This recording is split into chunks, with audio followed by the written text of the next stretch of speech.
Hosanna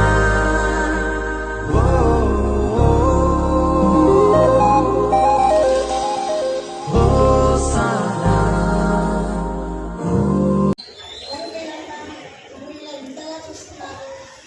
మనిషిలాగే మాట్లాడుతున్నావు కానీ చూడడానికి ఉప్పు స్తంభంలా ఉన్నావేంటి?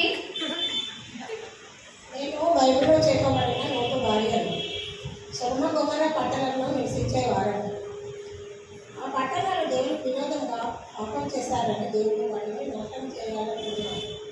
అందుకని దేవుడు నా భర్తను నా కుటుంబాన్ని రక్షించాలనే ఉద్దేశంతో దేవదూతలను మా వద్దకు పంపి మమ్మల్ని ఊరిగానికి రప్పించి వెనక్కి తిరిగి చూడకుండా వెళ్ళమని చెప్పినాడు.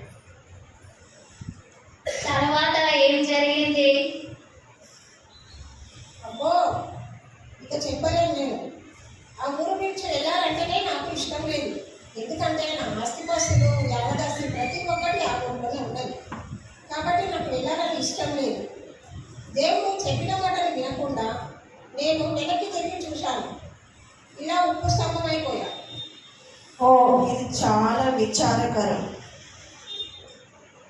నీవు నీ జీవితం ద్వారా ఈ స్త్రీలకు ఏమి చెప్పాలనుకుంటున్నావు? నీ అనుభవం ద్వారా దేవుని మాటకు విధేయత కలిగి ఉండాలి, దేవుడికి లోబడాలి.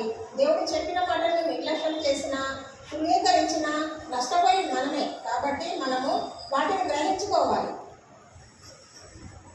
అవును, నీ జీవితము ఒక హెచ్చరిక లాంటిది. ఇలాగా చేయకుండా మనము ప్రతి ఒక్క స్త్రీ దేవుని మాటకు లోబడి జీవించాలి. ఓ, ఇందాక నుండి చూస్తున్నాను. ఆ నాలుగు ఖడ్గాన్ని పట్టుకొని ఉన్నావు. నేను దెబోరాను, దేవుని ప్రజల పక్షంగా యుద్ధం చేసిన దెబోరాను. యుద్ధమా?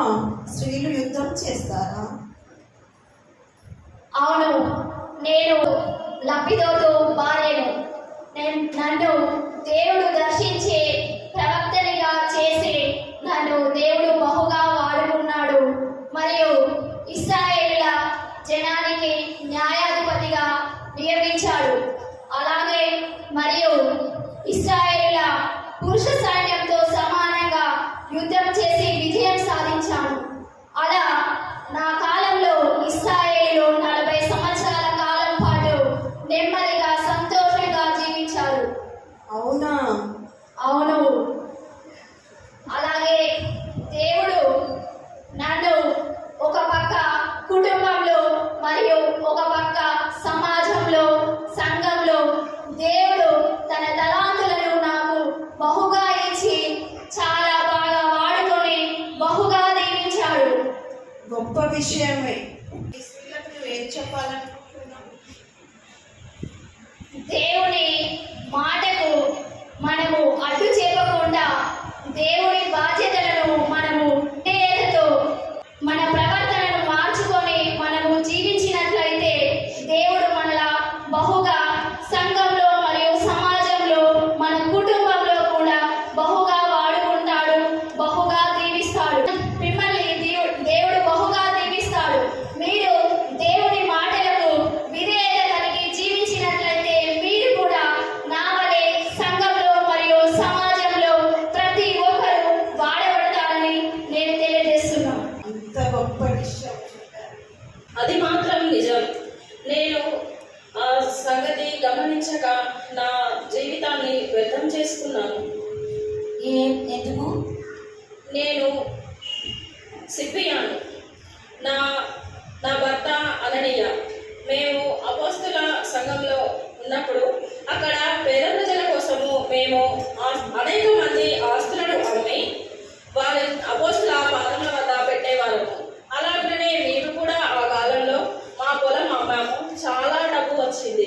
ఆ డబ్బును చూసిన తర్వాత మాకు అత్యాశ కలిగి కొంత డబ్బును దాచుకొని కొంత అపోస్తుల వద్దకు తీసుకొని వెళ్ళి వారికి ఇవ్వడం జరిగింది. కానీ మేమేమని చెప్పామంటే దాచుకున్న డబ్బుల గురించి చెప్పగా ఇది మాత్రమే వచ్చింది పొలమమ్మగా అని చెప్పి దేవుని ఎదుట పాపము చేసిన వారమై దేవుని శిక్షకు గురి అయినాము. అమ్మో, దేవునితో అబద్ధం చెప్పడమా? వింటేనే ఆశ్చర్యంగా ఉంది. నీ ద్వారా స్త్రీలకు ఏం చెప్పాలనుకుంటున్నావు? దేవునికి ప్రేమ ఆప్యాయత అంటే చాలా ఇష్టము. అబద్ధాలు ఆడటము, మోసం చేయడము దేవునికి అసహ్యము. మోసపోకుడి, ఏది మనుషుల చేత ఏది విత్తబడినో ఆ పంటనే పోయిను. అవును, ఇది చాలా నిజం. ఏంటి రాజకుమార్తెలా ఉన్నావు? అవును, నేను రాజకుమార్తెనే. నా పేరు ఎస్తేరు. నేను అహష్వేరోషు రాజు యొక్క భార్యని. నేను యూదురాలని. ఆ రాజ్యములో హామాను అను ఒక దుష్టుడున్నాడు. వాడు మా యూదులందరినీ చంపాలని కుట్ర పన్నాడు. రాజుకు ఉన్నవి లేనివి చెప్పి రాజముద్రను వేయించుకున్నాడు. యూదులను నశింపచేయడానికి అన్నీ సిద్ధం చేసుకున్నాడు.